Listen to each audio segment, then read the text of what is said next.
Welcome back to the Whitmer Cast, a podcast by the John Whitmer Historical Association. We bring you essays, interviews, panel discussions, and broadcasts related to Mormon history and restoration studies. In this episode, we bring you a follow-up to our last episode with an Authors Meet Critics panel from the 2024 JWHA annual meeting in St. George, Utah.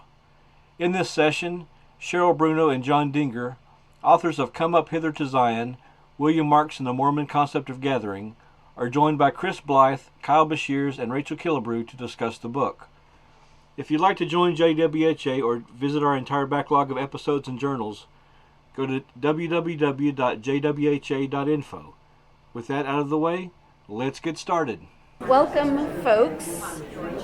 We're going to go ahead and get started to make sure that we have plenty of time for presentation and discussion. This session is being recorded. This is session 213. And our title for this presentation is Come Up Hither to Zion, William Marks and the Mormon Concept of Gathering.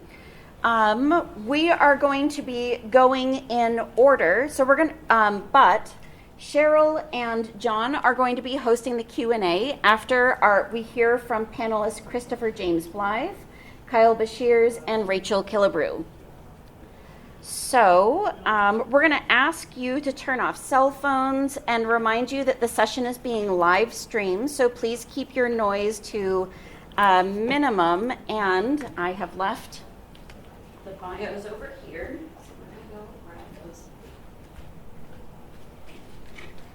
So I want to briefly introduce our speakers for today. And my name is Nancy Ross. So we're going to be hearing from Cheryl L. Bruno, who has a BS in Recreation Management from Greensboro College, Greensboro, North Carolina, and did graduate work in Educational Psychology at Brigham Young University, Provo, Utah. She is an independent researcher in Mormon studies with an interest in the intersection of Mormonism and Freemasonry, Mormon esotericism, and Mormon plural marriage. Cheryl is the author of Method Infinite, Freemasonry and the Mormon Restoration with Joe Steve Swick III and Nicholas S. Latursky. She is the editor of Secret Covenants, New Insights on Mormon Polygamy. Her publications can be found in the Journal of Religion and Society, the John Whitmer Historical Association Journal, and the Journal of Mormon History. Most recently, she and John Dinger have completed a biography on early Mormon leader William Marks. So we'll also be hearing from Kyle R. Beshears, who has a PhD from Southern Baptist Theological Seminary and is a minister in Mobile, Alabama, and an independent researcher in Mormon studies. His dissertation focused on the history of the Church of Jesus Christ of Latter-day Saints after the death of its founder, James J. Strang. He is the author of the forthcoming 40 Questions About Mormonism, published by Craigle Academic, and he has taught religious studies at the University of Mobile.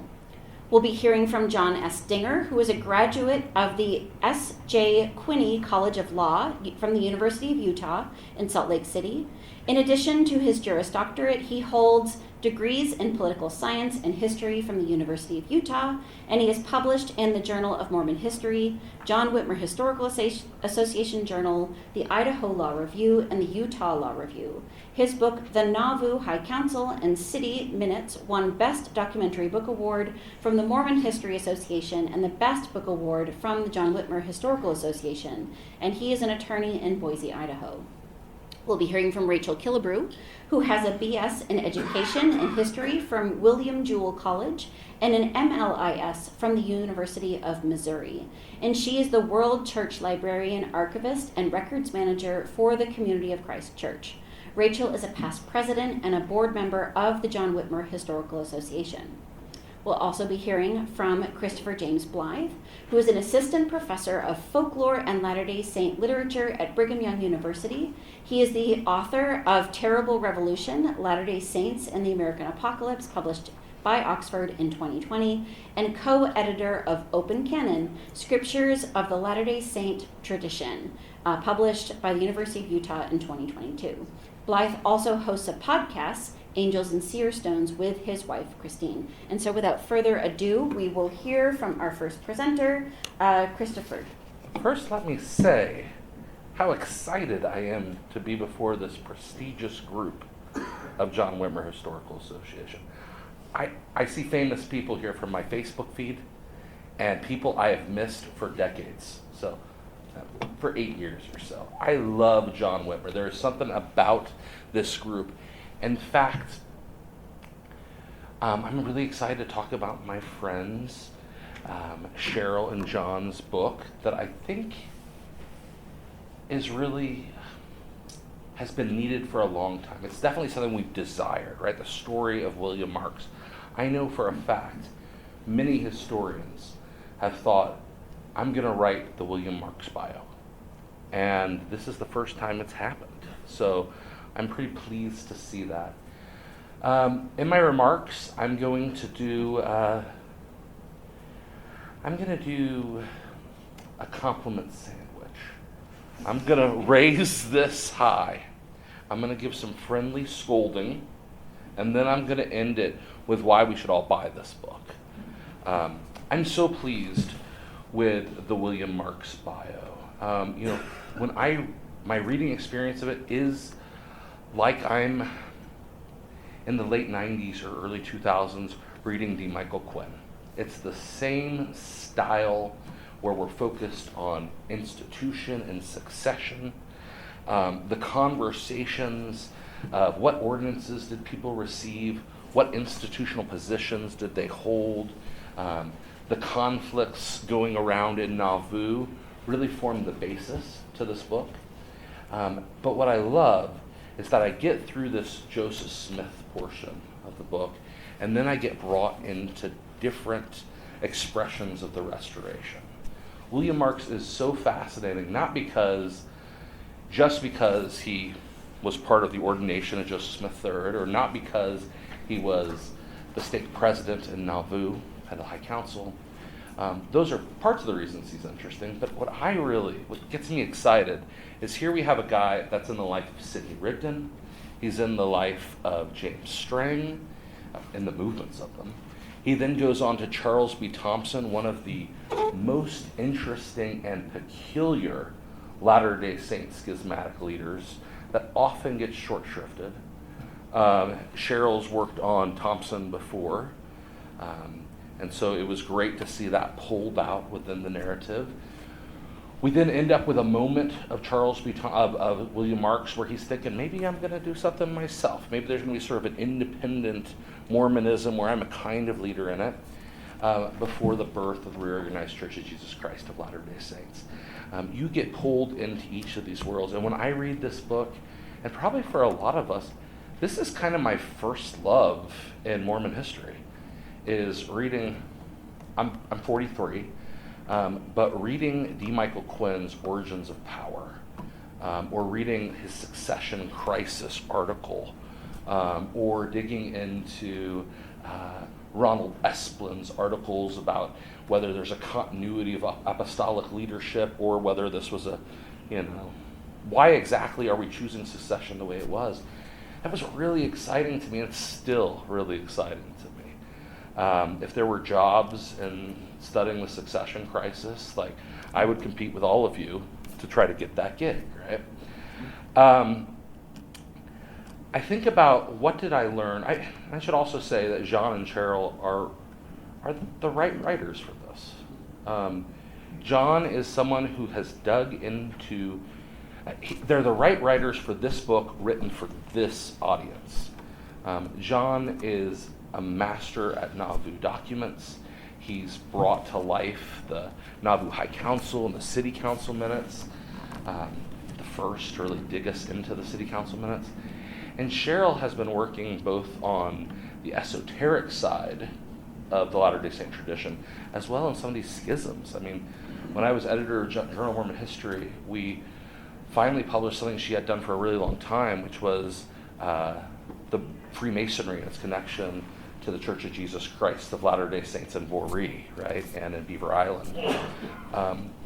Just two great scholars came together to give us something that for me is a real treat. Some of my ideas, 2011, I sat down and I was one of these historians that says, I'm going to write something on William Marks. I went and studied, I visited the Strangites, I tried to make a contribution, and this is what I was left with. I'll tell you this. I was left with the belief that William Marks was never really an influential leader, that he was a guy that was used as a tool of other powerful figures, and that this had been going back all the way in Nauvoo. He was someone that didn't actually have a lot of power himself. He witnessed some things, he had conversations, but ultimately, he was a prop. In fact, he was a prop until Joseph Smith III used him as more than a prop. That's really where I see the leadership and the movement of Joseph Smith III. Of William Marks. I also left thinking the conversation about William Marks and succession, even though he showed up with Sidney Rigdon and showed up in these other places, that not many people were thinking he was a power player in succession. The people that thought he was a power player were us. We thought he was a power player because we could pinpoint things like the second anointing, how the high council should be, according to the Revelations, particularly section 124 of your LDS, should be on the same level as the Quorum of 12. But I couldn't find evidence that anyone else actually thought that. It seemed that the 12 were just naturally more popular. People weren't actually having these, what it was sure was that Emma Smith was convinced he should be leader, and that was important. But it wasn't true to me that other people thought that. I mean, when Emma explains why Mark should be leader, it's worthy of writing down her argument, right? In a journal that doesn't have a lot of explanation for other arguments. So it was a novel idea. But the seeds of that belief would lead to William Marks later. So that's what I thought before. Now, after I've read the book, do I still think that? I think there are some moments of influence that they talk about that are really strong, that I actually didn't consider. And so I do think they show me he's a little more influential. But reading the book, I see it almost as a tragic story of someone who was... Did Alma Blair come up with the term moderate Mormon? Is that right? Alma Blair. I think he's the quintessential moderate Mormon. And when I read this book, that's what I see him as. That ultimately he is in positions to really influence things, but he lacks zeal. He can do things, but ultimately he's so cautious. And Cheryl and John are going to say this is the strength of why people listen to them. But I think Latter-day Saints didn't really like caution. They liked radicalness. They liked excitement. And William Marks did not bring that. I mean, I think that's his tragic flaw. And I think you guys imply that in your book when we read it. I want to tell you that the Strain chapter is one, and I know my friend Kyle's going to talk about this, but the Strain chapter to me is a beautiful piece. It explains the departure. When I look at these documents, and I was familiar with all the documents, but I think of it as William Marks as a guy who stayed removed from this church, never moved to Voree, never really threw all of his cards. He would show it up to conferences, say, oh yes, I'm a leader. People pat him on the back. He goes back and forgets about it. I'm not sure that's not true, but they give me explanations here of why he left, which is the arrival of John C. Bennett. And this is genius, pinpointing how the arrival of John C. Bennett, who William Marks had dealt with in the High Council before, his arrival and acceptance within Strang's community pushes William Marks out. I'm convinced, I find that really convincing. There's some work there that's worth the price of the title. I mean, it's good stuff. All right, how many minutes do I have left? 5 and 54 seconds. 5 and 54 seconds? I can do that. All right, now I promise scolding. And nobody likes to scold their friends. All right, so the first thing is I'm not entirely sure this book's about the gathering. I think that's a selling point. And I didn't want it to be about the gathering. Now, there's plenty of moments where William Marks does discuss the gathering throughout his career. There's a way to talk it. But he's not much of a gatherer himself, which is kind of a fun relief to what's going on with the subject of gathering. I do love beginning this with the Mulder quote of, polygamy is not the big topic of Mormons. The big topic is gathering. We're asking people to move from everywhere to come to one center location. And I like that theme, but I don't think that threads in every chapter.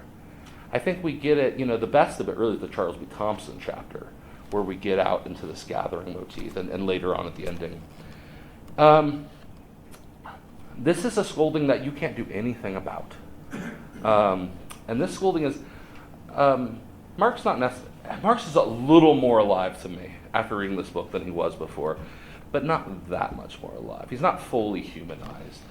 I don't know what it was like for him to be in a romance, right? I know a little bit about what it was like. Okay, you guys, you're the Presbyterian excommunication minutes of Marx. That's good stuff, right? Like, I've never read that source. That's good stuff. Seeing that sacrifice early on makes him a bit of a hero. But I want that story, if I pick up a biography, I want a story where I know this guy. And I still see him mainly in connection with an institution that he seems at arm's reach from. I want to know, and I guess concerns of money, you do a great job showing that he's constantly worried and choosing sort of family and otherwise. I wish, the reason I said you can't do much with this, is, maybe our best personal sources are the James Adams letters, right? With him back and forth. But I don't have access to what makes this guy live and breathe. A distaste of polygamy, there's some good things we can look at, but his everyday life, his loves, his fears, so on, I'd like more of that. But like I said, I don't think we can get there. This is my only actual scolding. And I say it with actual love, and I actually scold some of the rest of you too. Guys, there's not enough secondary sources cited in this book. It's as if this is the only thing written on William Marks ever. When I open up your notes, I see primary sources. I very rarely see a D. Michael Quinn cited or someone else. I don't see the work of John Whitmer Historical Association scholars who've been working on related materials, including of each of these subgroups, for decades. I think that's, Greg, Lloyd, that's something you guys should have fixed.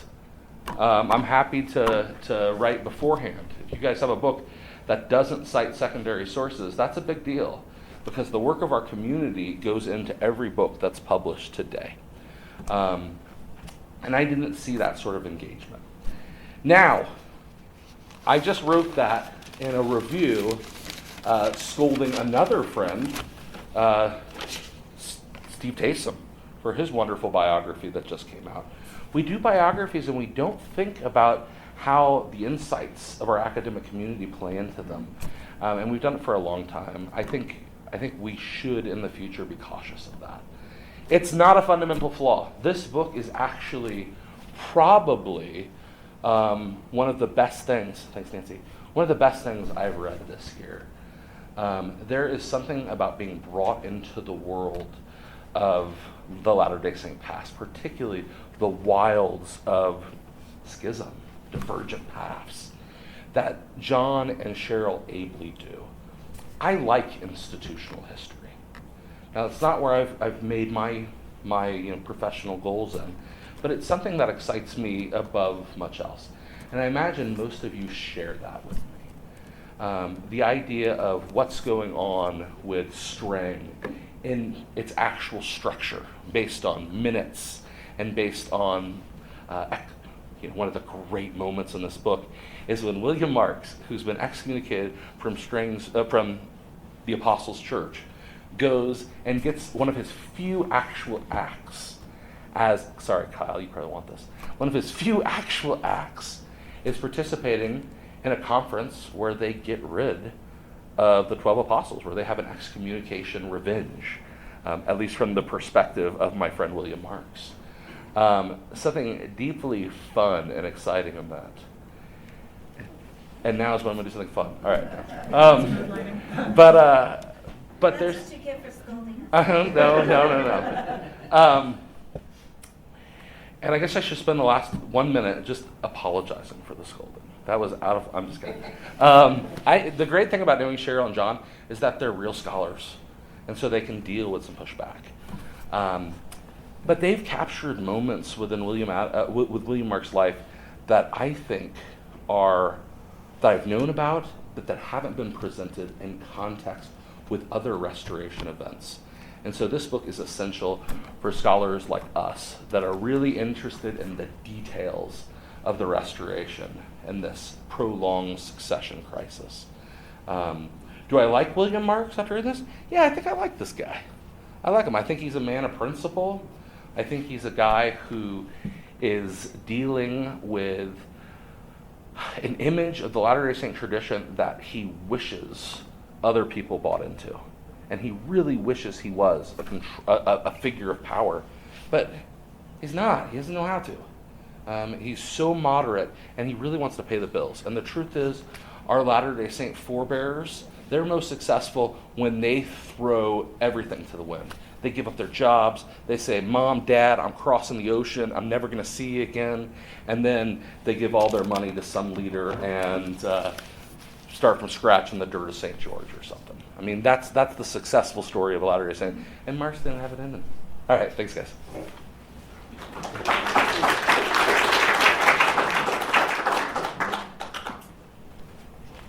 All right. Well, I wanted to start off by saying thank you to Cheryl and John for writing this book. It is a long time in the making, like Chris had alluded to. A lot of people have been wanting to make this project become a reality. And I think it's long needed in our field. Unlike Chris, my review is a little bit more structured. I wrote it out. I'm a preacher, so I know if I just talk and talk and talk, I'll run past you. Yeah. So I wrote mine out. It's kind of like a review reaction. I'm not going to do a compliment sandwich. I'm going to do a reaction gumbo, because I'm from the South there, and it's going to be a mixture of how I received this work. So I assume most of us in the room have not read it.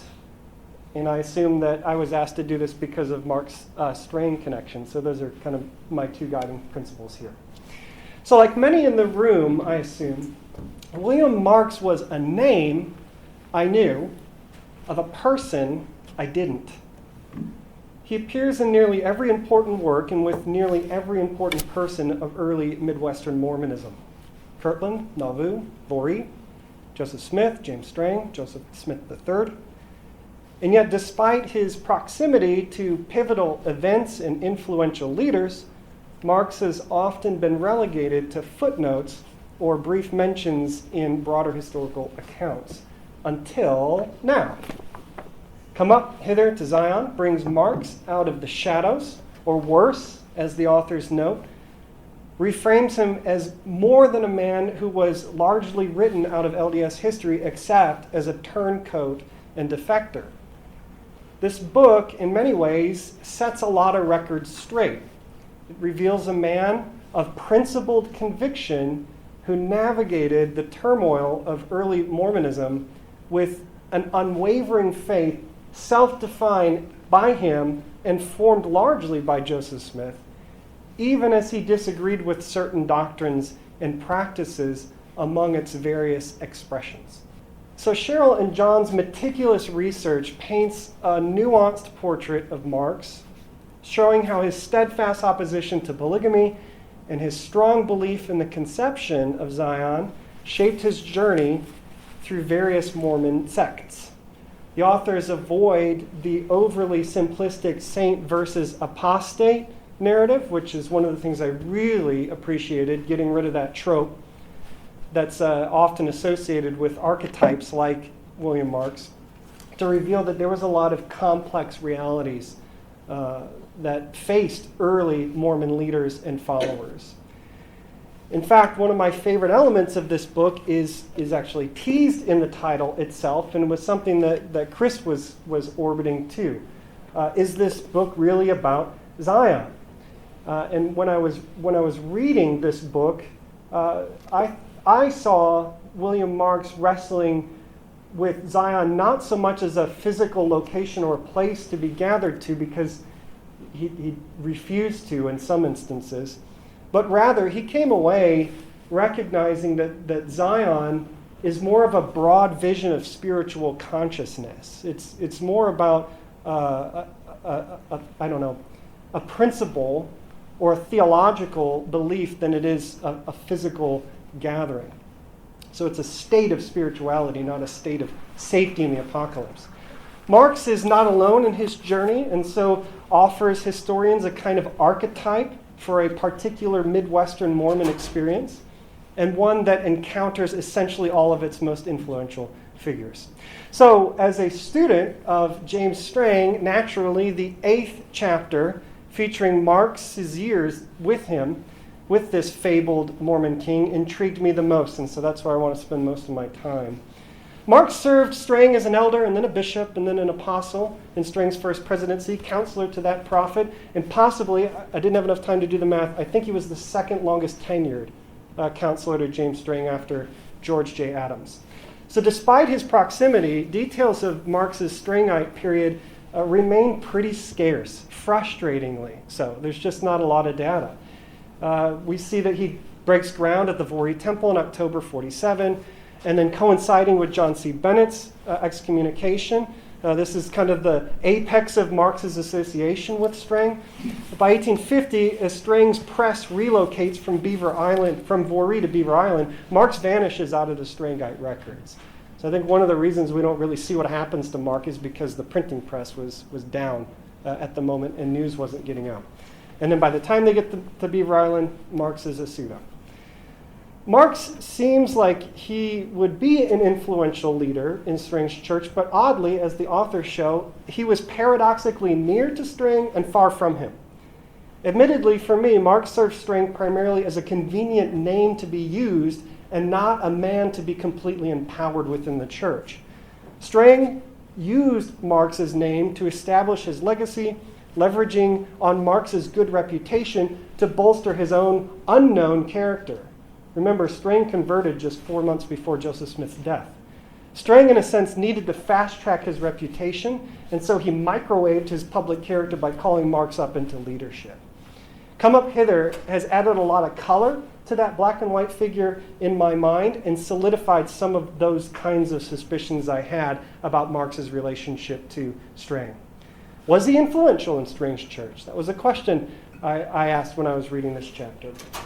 While he held really high positions, his influence appears to have been less significant than figures like John C. Bennett or George Adams.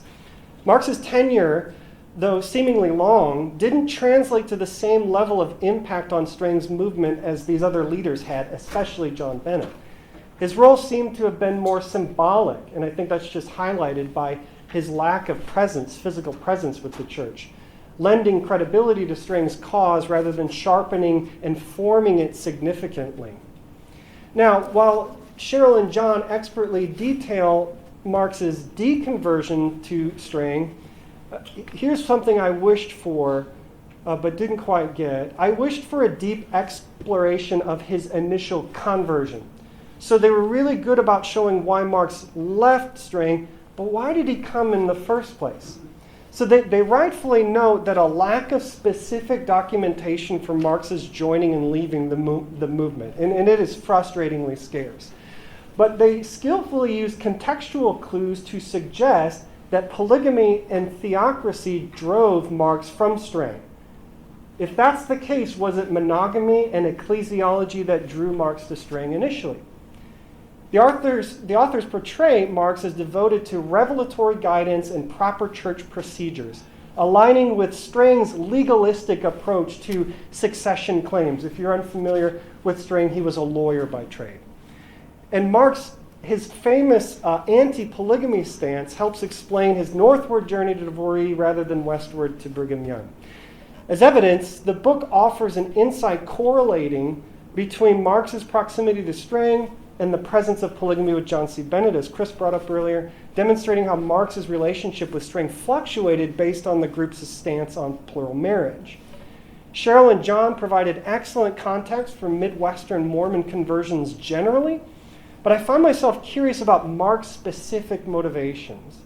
Perhaps limited data necessitated their cautious approach, offering a cumulative case for his conversion, which included likely factors like monogamy, respect for church law, and I think also the Vori plates. So he's looking for that charismatic leadership. a seer. He doesn't want to follow Brigham Young because Brigham Young can't translate plates. I wonder if Emma Smith's early support for Strang might have also influenced Marks as well, given their close relationship that you bring out in the book. And had Marks remained long enough to see the book of the law of the Lord, which permits plural marriage, would he have stayed, given his devotion to Revelation and ecclesiastical law? I don't know. I don't think so. But that would have been interesting to explore. Who knows? So zooming back out again, the book is meticulously researched. So Chris brought up a lack of secondary sources, but what you can't say is there's a lack of primary sources. There's this book is worth purchasing just to mine through the primary sources. So it's clearly, outside the book, yeah. It's clearly the product of years of careful research. They're metabolizing the narrative and carefully engaging Marx's thought with these sources. So what that product is, for me, Marx is no longer an extra in the drama of Joseph Smith and Strang and Smith III. He's William. He has a name. He's a vivid, complex character in Mormon history with a really interesting story to tell. I'm not sure, I share a little bit of Chris's point here. I'm not sure how influential he was as a leader, but he is certainly not a footnote in the story of Mormonism, and this book makes that very clear. So here's the gumbo part, some random notes. It's a personal preference of mine. I don't like summaries that simply trail off with an author's personal opinion without recapping the main points that have already been covered. Like, I need to be reminded in the summary of what I've learned, because I started this book 2.5 months ago, and I've been thinking about a lot since. And they do that for you. They recap everything that they have already told you, and they reorient the reader before they deliver their conclusions. So thank you. I love that. Relatedly, the conclusion is somewhat of a bibliographic survey of Mark's reputation in primary sources. So I thought that was really cool, going through like what the reorganization had to say about him. And as you can guess, he's vilified or overlooked. And that was just like an extra farewell in his biography that I really enjoyed. I also enjoyed how the authors framed Marx as an archetype for early Mormons who accepted Smith's prophethood but not his polygamy. And they were also careful to note that Marx is not the sum of his anti-polygamy stance. So when you think of what was William Marx's brand in his life, it's anti-polygamy. But that's not the only thing that was important to Marx. He was really adamant about ecclesiastical or church doctrine law. And I think that's really important because a lot of people who ended up following, for example, James Strang, pointed to Doctrine and Covenants and accused the 12 of not following divine regulation through revelation. And Marx is one of those archetypes that the authors have highlighted here. He was also faithful to his own convictions, and he was a true shepherd in his own right, whichever flock he found himself in. I think he genuinely cared for the people around him, which is why his reputation was so good. And then, I don't know if anyone's going to talk about this, but the cover design. This watercolor of William Marx by Christina Freeman, is that right? Chef's Kiss. I love art, and the two things that I picked up from this, I don't know or imagine this would be intentional, but the elongated face of William Marx and the exaggerated ears, to me, communicated this sorrow of longing for and trying to find Zion, but then also his willingness to seek the right or hear out what people were saying Zion was. So overall, Come Up Hither to Zion, I believe, is an excellent work and a phenomenal contribution to our field. I think the authors deserve recognition for what they have done. This biography not only rescues William Marx out of historical obscurity, but also enriches our understanding of the kind of diverse voice that he represents that shaped the early Mormon movement. Thank you.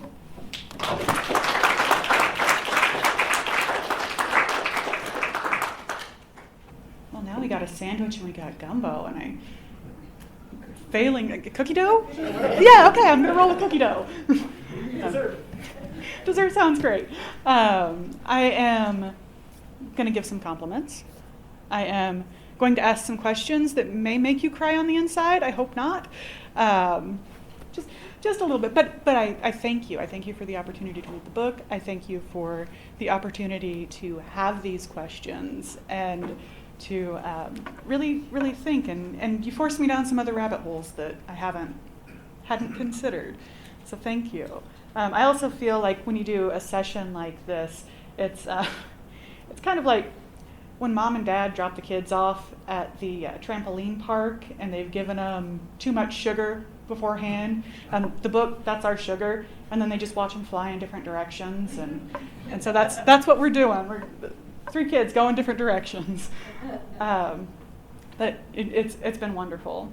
So I'd like to start with a quote from our History of the Organized Church of Jesus Christ of Latter-day Saints, Volume 3. President Marx was a man of sterling integrity, true to his convictions, faithful and courageous in the discharge of duty. If he seemed vacillating because of his several changes from one faction to another, it was only seeming. He was seeking the right, and when he discovered the wrong, he had the courage to denounce it and sever connection with those who fostered it. Through all these changing scenes and experiences, he maintained his honor intact, and his record was unstained by immoral acts. So I serve as librarian archivist in a movement that has long had William Marx on a pedestal.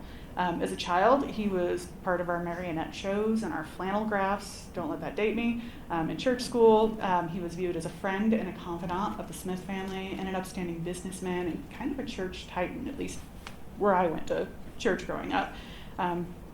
This book walked an admirable line depicting 2 sides of the story while leaving his honor intact.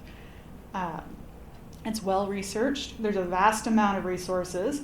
The author's strengths are on display in several chapters, but specifically the ones on Nauvoo and on Strang. But because so much of the book is covered on Nauvoo, it's about 5 chapters, where about 8 others kind of touch on other things. That includes the intro and the outro. I'm not going to focus on the Nauvoo chapters too much because they've done great work, you're aware of it, and all that. So I found it a bit to the book's detriment, as the contributions in Nauvoo are so extensive. I don't believe they're any less valuable than his contributions elsewhere in the other organizations. Some time is allotted to his dalliances with Strang and Thompson and the Reorganized Church. All things considered, the organizational structure and resources of the book are impressive. Stronger development in the remaining chapters would have added a desirable balance. Initially, I was wondering how they're going to come up with enough resources to adequately share Mark's story. I was aware of the Nauvoo, obviously, a little bit of the Strang, and then, of course, what's in our Community of Christ collection. But beyond that, the resources kind of seemed wanting. And when I talked to people, when I heard you guys were working on it, that's what everybody thought. How are they going to do it? So I was grateful to be proven ignorant. Come Up Hither Design is a well-organized book with a surprisingly robust bibliography. And upon receiving the book, keep in mind I'm a paper pusher, I'm a librarian, I went to the bibliography first. I don't know if that counts as reading the last chapter first, but the good news is, no spoilers. I did find the primary resource list extensive. And on the secondary resource list, I didn't find it as wanting as the other 2. I definitely fell down some rabbit holes because I know my friend Junia has talked about Thompson, and I know, so I started looking down our John Whitmer friends, see, where do they touch on this? And some of the resources where I really expected to see the authors pop up and they didn't, it's because the works just kind of skirted the edge. So I wasn't as upset. It could have used more secondary resources, but I really feel overall you did dive into that a bit. And honestly, it was really nice falling down that cynical rabbit hole to go, okay, I need to look for my friends and make sure that this really is well researched. So I thank you for the opportunity for that. Moving forward, or backwards in the case, my friends over here mentioned the appendices, the resources. They have over 50 pages of extra resources in the back. And The highlight really is the communique between Marx and James Adams. Two old friends, they're trying to find their way in faith, and it humanized their struggle to be a part of a religion they long aspired to, and it added a lot to the book. I mean, they do cite it within, but to see the full letters in the back, it's wonderful. The first chapter introduces the writer to Marx, and I'm going to do this on a chapter-by-chapter basis because, again, I'm a paper pusher. It introduces the writer to Marx as well as covers his time in Kirtland. Brief yet effective attention is given to the first 40 years of his life, and it adequately sets the groundwork for the subsequent chapters. This is an impressive feat given the availability of the resources or the lack thereof. And in this chapter, the reader is acquainted with Marx's history, including the 15 years he ran a tavern, and his first known expulsion from a church, the Presbyterian Church. And those records, as noted, are phenomenal. He was expelled because he aligned with the Latter-day Saint Church. It's a nice basis. This 23-page chapter also covers his ordination to elder, his move to Kirtland, his rise to the prominent position of Kirtland stake president, and his gracious property finagling for the fleeing leadership of the church. During his year and a half in Kirtland, Marx saw the devolution of the church in Kirtland, including but not limited to a brawl, his experience at the first major schism of the church, and some questionable property deals. It's made apparent that Marx had walked into a mess, and he did the best he could with the situation. Joseph Smith Jr. is depicted as quite the charismatic coward. The Kirtland chapter highlights Joseph's pending arrest over the Fanny Alger accusations, as well as his escape into the night after receiving revelation to move west as fast as the way is possible. Marx remained to clean up the mess, and as thanks, he was harshly judged, as we know, almost as if it were a distraction from the general membership from the prophet's own shortcomings. This brings up the question, and I am going to ask you some questions, and if you don't remember them all, that's okay, because they'll have better questions. Was Marx aware of the shadiness of some of his business transactions, or is this all, for the overall good of the church? It supersedes the questionable property movements and the actions of Joseph Jr. At the onset of chapter 2, you two mention the missive Smith wrote in the name of the Lord. There's a bold level of criticism and questioning of Joseph Smith Jr. Was it difficult to portray him in this way? This chapter also paints Mark as potentially problematic, as he not only heeds the words of Isaac Russell and stops his ordered progression to Missouri, but he also followed Russell after he claimed Joseph was a fallen prophet. Do you think this was a survival move, that he truly believed Russell's words, or that he was just blissfully ignorant of Russell's declaration? The Nauvoo chapters cover the move to commerce, business, dealings, martyrdom, and subsequent chaos that ensues. Marx, again, propelled to a prominent place with a variety of titles, had his reputation destroyed for standing up for his beliefs. These chapters give great depth to the time in Nauvoo. And in this reader's opinion, given his time spent elsewhere, I can't fault the authors for writing to their knowledge and strength. However, that identification made, I'm not going to focus on those. Again, skips to chapter 8. That covers Marx's departure from Nauvoo and his acceptance of Strang. Emphasis is given that Marx had Marx chosen to start his own branch of the Restoration, it would have been welcomed, even in the wake of the events in Nauvoo. Despite Marx's natural talent to lead, he seemed very reluctant to do so. Instead, he chose to align with someone who had spent less than 4 months in the church, and this reader's opinion, it had to be a testament to the belief that he had in James Strang. Marx settled at Shabona Grove and opened a tavern. Back to the tavern, managed a stagecoach, and he's elected Justice of the Peace, a role he's familiar with from Nauvoo from his alderman days.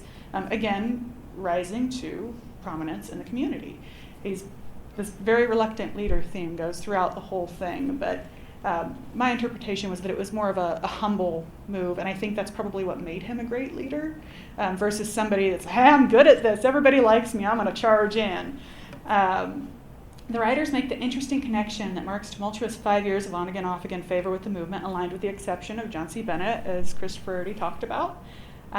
Careful notes given to their prior history in Nauvoo, as well as Bennett's actions.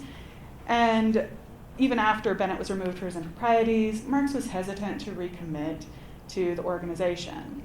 The authors suggest his final break with the organization, again, is at the time of polygamy. Chapter 9 focuses on his time with Thompson, his former associate with the 2 previous movements. Perhaps most enlightening to Mark's ignorance is the quote the authors chose between Marx and Adams, again from these great resources in the back. I arrived there on that day, but with little understanding of the work and about as much faith, for I've been so often disappointed that I had become fearful and unbelieving, and with a determination to be very inquisitive, for I've learned from experience that it's a very easy thing to be deceived. Even Marx is very aware of his own naivety, in a sense. He entered the movement cautiously, and on Thompson's part, like those before him, he emphasized the importance of Marx's role in the Nauvoo High Council and quickly elevated Marx to positions of prominence. Again, this reiterates that tool theme that was mentioned before. Whether he realized that or not, I'm not sure. It's during this time that Marx writes his famous epistle that declared Joseph had admitted he had been deceived by polygamy. The authors took careful note to analyze Smith's motives. On one hand, a suggestion is that Marx sympathized with Joseph, who he viewed as a recipient of the actions of others regarding the polygamy issue. Polygamy decision and Joseph's ordination as king, they're just piling it on the poor guy. On the other hand, they suggest that Joseph saw the negative effects of the polygamy doctrine and saw it as the downfall of the church. The alternate viewpoints that are presented are appreciated. It's not just one hard line, this is what it is. I truly appreciate it that it leaves the reader asking questions. The authors noted that Marx also attributed his departure from Nauvoo to the abominable sin of polygamy. He doubled down on his dedication to Thompson and encouraged offerings to the organization. So he wants people to tithe. However, by 1854, he noticed people are dissatisfied, and even Marx says, hey, I've lost my zeal. As was previously mentioned, he's done with Thompson. Chapter 10 focuses on his wandering years. During the time, the scattered saints still look to him as a leader. He is being pulled forth consistently. His association with John Edward Page is given significant notice, as well as his reservations in gathering and beginning a new church. Having fear of failures. He doesn't want to screw it up for everybody. The authors take care to note external societal and cultural influences or forces that may have influenced the movement, such as the Civil War and contemporary religious movements that formed at the same time. And I appreciate that outside the outer view, because I think we do tend to get too in the weeds when we're doing research. The chapter culminates in his association with the meeting of the fledgling reorganized church. Chapter 11 provides brief history of the reorganization following the path of Jason Briggs, with special emphasis given to his 1851 Prairie Revelation and the movements made towards organization that resulted in Marx joining in the June of 1859. This chapter focused on the continued villainization of Marx by the LDS Church in an attempt to highlight the gracious welcome into the RLDS Church. The authors make a note to recognize Marx's shift in viewpoint and share it in writing, given the time and distance from the early church. So his view is evolving over time as he's been through all of these different organizations. They also note that Joseph Smith III wrote Marx prior to his role in Nauvoo. So he's not writing the president, he's writing his family friend. It briefly mentions his family changes and that he was prepared to gather in 1865, just a few years prior to his death, 6 years. The brief concluding chapter largely focuses on the interesting textual arguments between the branches of the reorganization, and it gives a concise summation of the author's view of Marx, which I also appreciated. Bruno and Dinger did an exemplary job of highlighting the origin and evolution of a man who was a private, brilliant leader with a natural hesitancy to lead. While his pre-Mormon background is a little limited, it does set the stage for his determination to follow his truth, albeit through a seeming combination of brilliance and ignorance. Time and again, Marx rapidly rose in the ranks of organizations, only to be cast out, while following Marx from Presbyterian origin to Latter-day Saint, to Strang group, to Thompson's group, and beyond. I was left wanting to learn more about his time in the reorganization. It's a relatively short chapter, and he did spend a significant amount of time there and certainly did a lot for the church. Granted, I'm biased to the RLDS story, but it encompassed his friends, his passion, and a significant portion of his life. Overall, Come Up Hither to Zion is a well-written book that serves as a reliable resource, providing a relatively balanced account of a faith-driven man that's been brought to complexity by different historical viewpoints. This book is well-sourced and contains a treasure trove of additional resources in the appendixes. While the focus is largely on his time in Nauvoo, this is also reflective of available resources. It's a book worthy of gracing the shelves of any bibliophile interested in Restoration history.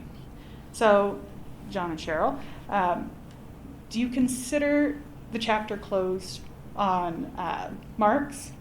Is it adequately complete for your personal satisfaction, or will you continue to dig into his past? I kind of have a feeling you're not shutting the book totally on these early anti-polygamists, unexplored anti-polygamists. What historical storytelling do we have to look forward from you?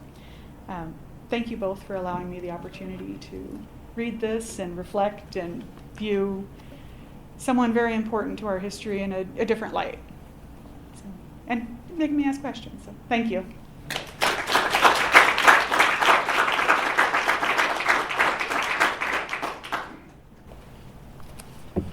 All right, well, Chris is not the only historian in this room who has chided me on secondary sources. So, can I respond to a few things? And then Cheryl can, and then we'll open it up to questions. So I appreciate all three of your comments. They were all lovely, even the chiding. It was all fantastic. I like your point about him being a moderate Mormon. I think he was. That's kind of how I always viewed him in what he did and where he came and why he popped up where he did. I have always viewed him, to sort of answer some of your questions on the why did he join with Strang. I've always seen him as William Marks as someone stuck between two Josephs. He was converted by this Kirtland Mormonism that he loved. He loved a Joseph Smith Kirtland Mormonism. And then he lost that to a degree in Nauvoo, and then he sought for it again until he found that sort of Kirtland Mormonism with the RLDS Church. So that's how I've always viewed him. And so I think kind of the questions you were sort of asking, was it sort of a legalistic view that Strang had? I think that was familiar with the revelations of Kirtland and that kind of thing. Was it the charismatic nature?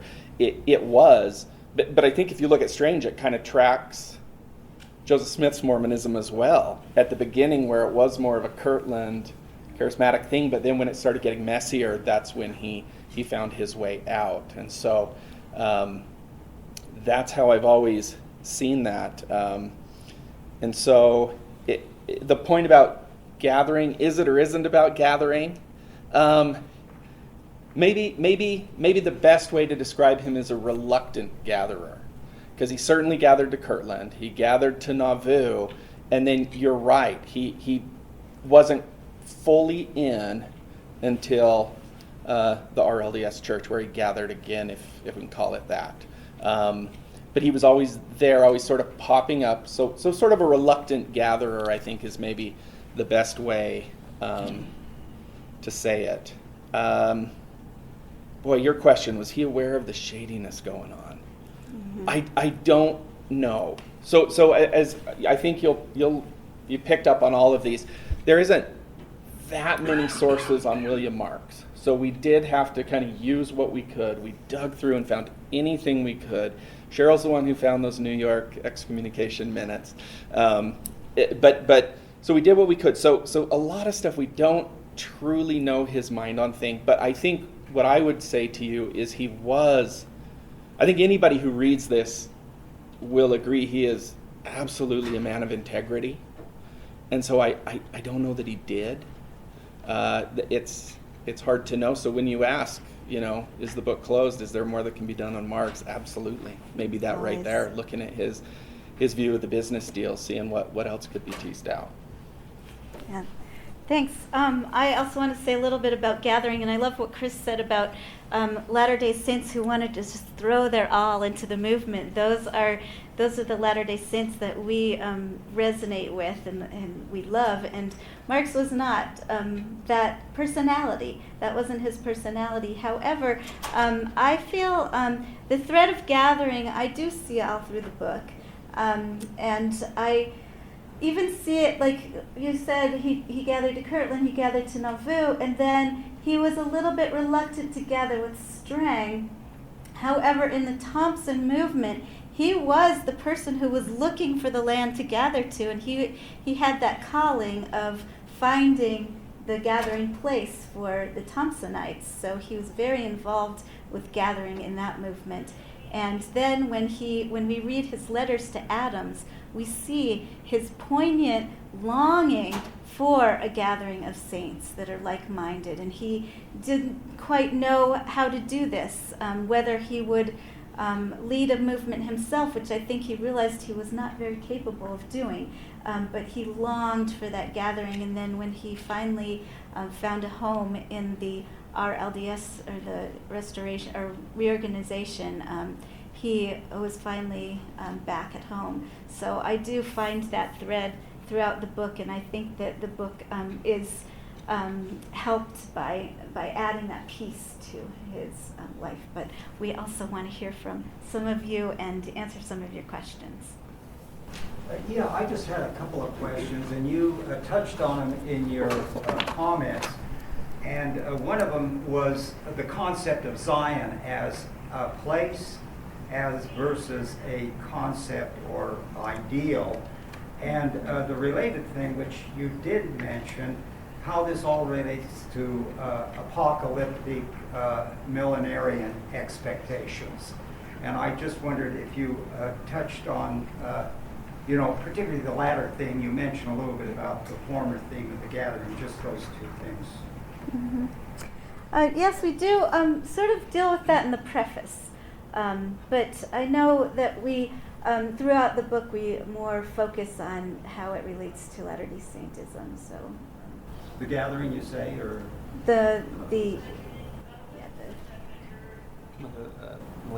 Yeah, millenarianism. Yeah, we sadly we don't know a lot of what his views were pre-Mormonism, right? But we know that he went all in to that sort of Kirtland view. So we know he was a seeker, and we see that on and on. But as far as specific to that, I don't know that we have a lot on that. The Zion, I think that was a really good point that was brought up. He did certainly see Zion both ways. I think it's easier to track the physical gathering sometimes than how they view it, but he was somebody who wanted to commune with people. But what is the point of the gathering then? From William Mark's view? What is the driving force for the gathering? The purpose? Well, I think Mark's actually. Well, that is a good question. Mark's actually, like I said, was reluctant to physically gather at times. One of the things in there that we see is when Joseph Smith is still in jail in Liberty Jail. There's this meeting of leaders talking. Should we buy this land in Illinois? Should we physically gather? And he's hesitant even at that point. But then later on, we absolutely see him in these. Between Thompson and before he really gets in with the people dealing with the reorganized church, he so wants to meet and commune with people. And so I think in his mind there is a real sort of that gathering of minds, that gathering of people is something that's very important to him. Communing with like-minded saints was something that he absolutely strove for, much more than a physical location. I would agree with that as well. And I think that was sort of one reason why it hurt him so much to, after Joseph Smith's death, be like pushed out of Nauvoo, because he felt himself as, a leader to be in the middle of things, and then he's pushed out to the side under Brigham Young and made extraneous, and he's not part of this communal thing that's happening. So that was hard on him. Yeah. My question is a little off topic, but one of my favorite artifacts in the Community of Christ collection is a vest of William Marks. And it's kind of velvety, it's really colorful, And I'm convinced he was a minister by day, lounge singer by night. On this mess. But my question for you is Rosanna. What influence does Rosanna have on William or any of the women in William's life? What did you find in your research? So, do you want me to go first? Do you? Go ahead. So, sadly, as anybody who does this knows, that sometimes when women's voices are quiet, we do have her popping up, though. The one part where she does pop up is William Marks does this incredible thing that just sealed his fate in Nauvoo. And that was at the trial of Sidney Rigdon. He sees that it is not being carried out properly. It's a pile-on. And so he stands up and says, I'm going to follow the rules. I am going to stand up and speak in behalf of Sidney. And so that is the nail in the coffin. And after that, you see this sort of harassment happening in Nauvoo from the 12. You see him called in multiple times. Him and his wife called in front of, again, the 12 apostles who, again, legally don't have authority, but and he has to constantly go in front of them, him and his wife. But we have hints in there that he is actually conferring with her, because he goes at one point, they want him to sign something, and he's not going to do it. But then we get in there that Rosanna convinced him to do it. And so we know that he's a man who cares about his wife, who listens to who is conferring with her at times, very important times when their family's in crisis. And so we have that little hint of her. Do you want to talk about early society? One other little hint happens early in his life when they're part of the Presbyterian Church. And the reason why they joined the Presbyterian Church is because Rosanna's relatives, when they moved to the area, were part of they were founders of this one Presbyterian church. They were part of the founding members. They're her cousins. And so then she joins the Presbyterian Church. And William himself doesn't join for another year. And so it's her that's moving this religion in their life. And then when they are kicked out of the Presbyterian Church, it's not just William that is involved in this, but both of them are named. So she is, again, following or joining with him in this decision. And so she's just a tiny little part of her voice that she is joining in the Latter-day Saints just as much as he is. Joseph Smith brought in often very people that had skills. They had, like with Sidney Rigdon, brought on a bunch of other people, and money with Martin Harris. So what did Joseph Smith see? Did he see a lawyer that would be cheaper to use for the church, or did he have financial money that Joseph Smith could turn around and use at some point in time? What was the draw? Okay, so I'll start with when he went to Kirtland. I feel we mentioned this in the book, is that it's kind of surprising that he's a very young member of the church. He's only less than a year that he's been in the church. So why did Joseph put him in charge of the Kirtland Temple or financial business and the journal, the newspaper? And so we wondered why. But what we realized was he is a little bit older than many of the members of the church at this time. Are very young and very, frantic and excited, and he is a stable personality, and he does have money. He's well off. He has a nice established family, and so I think that is part of the reason why Joseph Smith saw him as somebody that he could count on for just kind of that stability. Mm-hmm. Yeah, he was born in 72. Mm-hmm. Yeah, before 92. Yeah. 92. Before then. So yeah, so he's a little bit older, but I think as you see, he is just able to organize and get things done and handle money. And so when he came into Kirtland, he took over the Messenger and Advocate. Took the temple. He was called to the High Council and then made stake president. So he was a talented person at administering, administration. He was talented at that. And so I think that's probably where he saw it. He wasn't someone that was taken advantage of financially. We see in the records, him having, I don't know if we can call them arguments, but having discussions with Joseph Smith, meeting with Joseph Smith, wanting his payment, things like that. So he wasn't someone who was just holding his feet to the fire. Yeah, he wasn't taken advantage of money-wise that way. I think he was actually very good with money, and someone that they sorely needed in Kirtland to help wrap up business and get things done. Glenn? He was asking about a little bit more about the wife and the family and the children.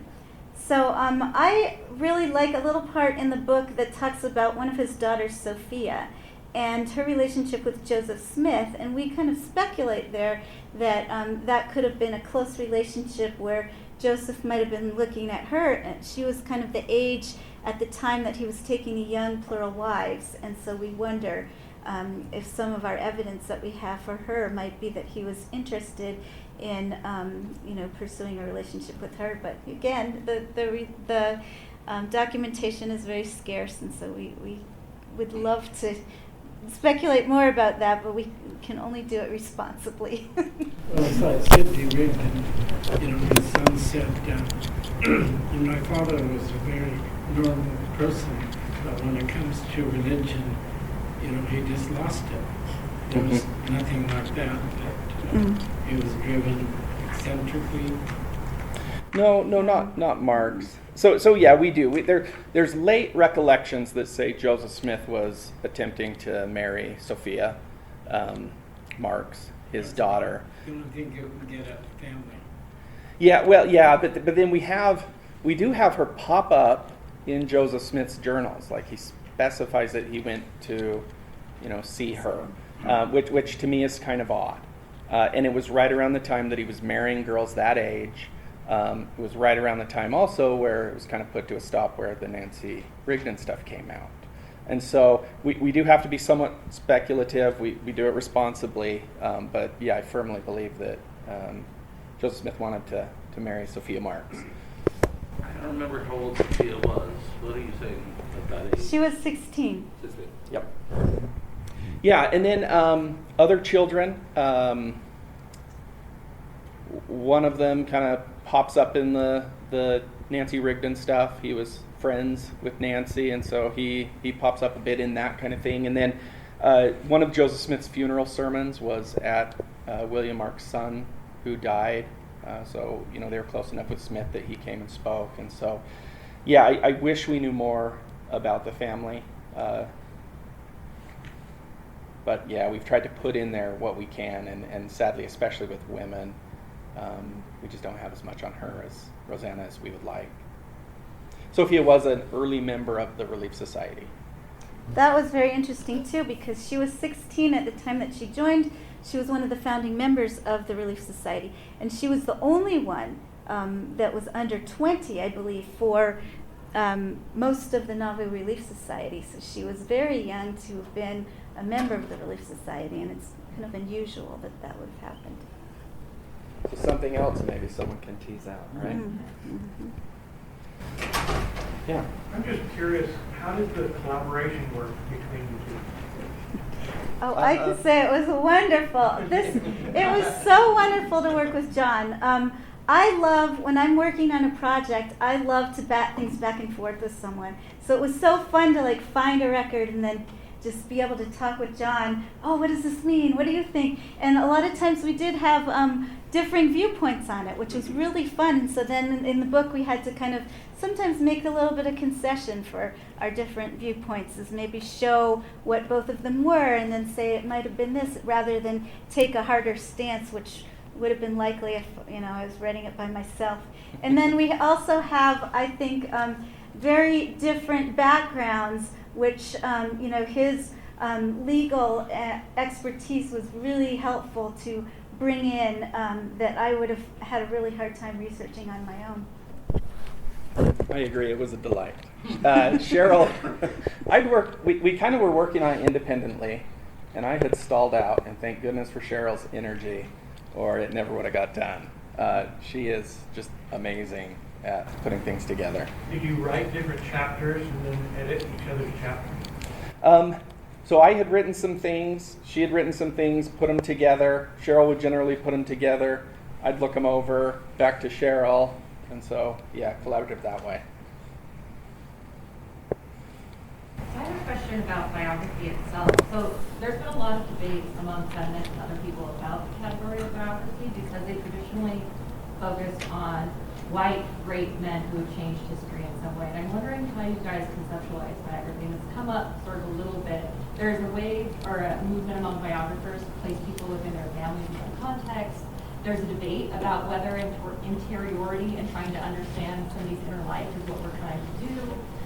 There's a debate about whether you should really be looking at people who are normative for their time period, who will tell us something about the way that everyday people live. So I'm wondering, when you guys are thinking about biography, what do you see the goals of biography as, and William Marks in particular with his biography? So, Go ahead. do you want to go?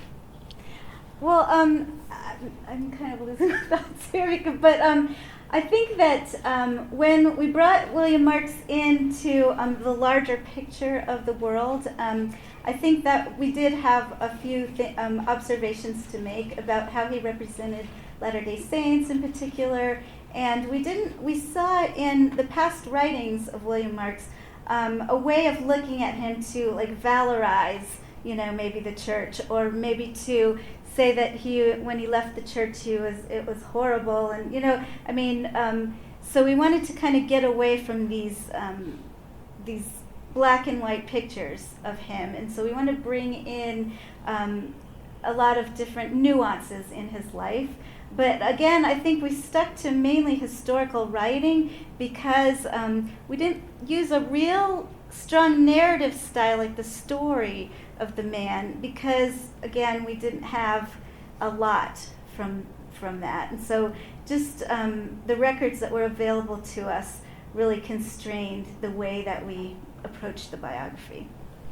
Yeah, for me, when I started working on him in the beginning, what I did is when I edited the Nauvoo High Council minutes, he kind of popped out as sort of the hero of the story, particularly with him and Sidney Rigdon. And so when I started, I kind of wanted to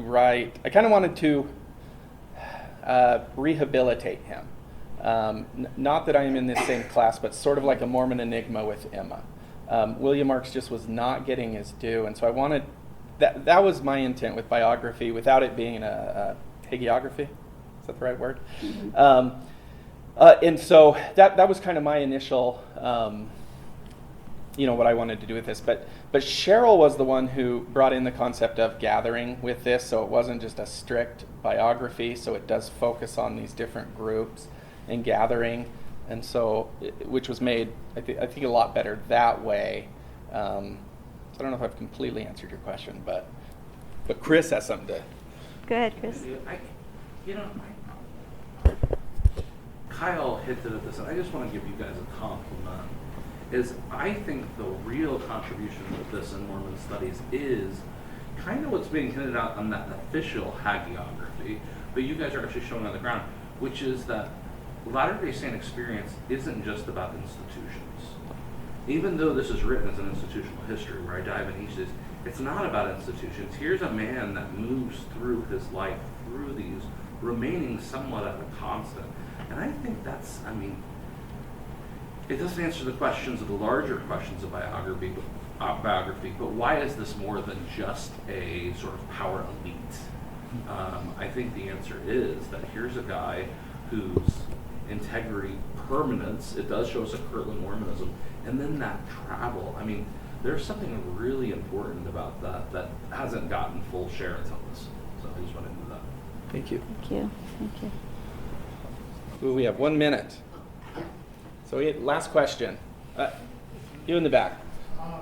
Did you gain any further insight on why Emma was so supportive of Marks during the crisis? Whether it was a personal trust or whether it was her interpretation of doctrine policy, or what was it about that? Well, the families are very close, and I feel like Emma saw him as an ally. against many of the others who were wanting to put forth the doctrine of plural marriage and to make that kind of their. William Clayton was saying it was like our blessings. If we promote William Marks, we'll lose our blessings. Meaning this concept of endowment and plural marriage and that kind of thing. And so Emma, she was not ever a real strong advocate of temple ordinances, and so I think she saw William Marks as her ally, and also she needed a financial ally as well, and so he was the one that could help her financially. Yeah, he truly was the highest ranking non-polygamist left in Nauvoo. And so, time is up, but let me finish my thought. But yeah, she really trusted him. She wanted a non-polygamist, but then her arguments weren't just, that's who I want. She explained that we don't have a functioning first presidency here. Rigdon's kind of been expelled.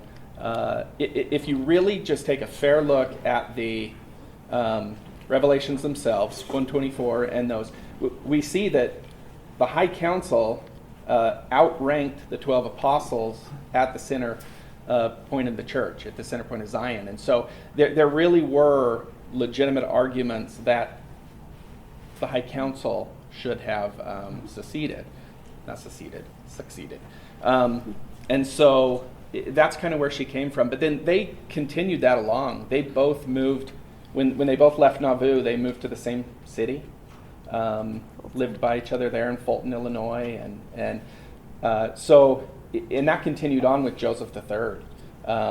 I think William Marks, where other people used William Marks as sort of a tool or a prop, it was sort of the reverse with the reorganization. Once William Marks went to the reorganization, I think that helped Joseph Smith III kind of realistically do it, not as a prop, but like, okay, I gotta take a harder look at this, and so.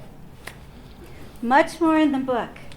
So thank you so much for all of you for coming to hear about our book, and you're great. Thank you. We want to thank you for tuning in to the Whitmer Cast. John Whitmer Historical Association is an educational nonprofit institution. For more information, visit www.jwha.info, where you can meet our team and join the association, read past issues of the JWHA Journal, and get updates on upcoming conferences and events. Our theme music is I Love to Tell the Story, composed by Tom Moraine. This podcast is a production of John Whitmer Historical Association, all rights reserved.